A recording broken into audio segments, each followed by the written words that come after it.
ஒரு நல்ல கலைஞன் இறந்து போயிட்டார். புருஷ சாவுக்கு பொண்டாட்டி ஆடலாமாயா அப்படின்னு இந்த சமூகம் கேள்வி கேட்கு. எந்த கலை அவர்களுக்குள் காதல் உருவாக காரணமாக இருந்ததோ, எந்த கலை அவங்க காதல் வாழ்க்கையுடைய கடைசி நிமிடம் வரைக்கும் அவங்கள மகிழ்ச்சியாக வச்சுருந்ததோ, எந்த கலை அவங்க காதலுக்கு ஆதாரமாக இருந்ததோ, அந்த நடனக்கலையவே அஞ்சலியாக செலுத்தி அந்த மனுஷனை அனுப்பிச்சி வைக்கணும்னு அந்த பெரிய மனுஷன் நினச்சிருக்கான். ஒரு மனிதனுடைய இறப்புக்கு தமிழ்நாட்டுடைய எல்லா அரசியல் தலைவர்களும் அஞ்சலி செலுத்துகிறாங்க. பெரிய மனிதர்கள், பெரும் கலைஞர்கள் நேரில் வந்து ஆறுதல் சொல்லி வருத்தம் தெரிவிக்கிறாங்க.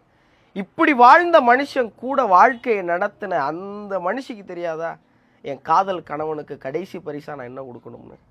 அதுக்குள்ளே தலையிட்டு கேள்வி கேட்க நம்ம யார் சார்? ஒருத்தவங்க கண்ணீர் விட்டு அழுகும்போது கர்ச்சீஃப் எடுத்து துடைக்காட்டியும் பரவாயில்ல, அந்த கண்ணீரை எடுத்து லேபுக்கு அனுப்பி இது உண்மையான கண்ணீராக நான் டெஸ்ட் பண்ணி சொல்லவா அப்படின்னு கேட்குற கேள்வி வேண்டாம்.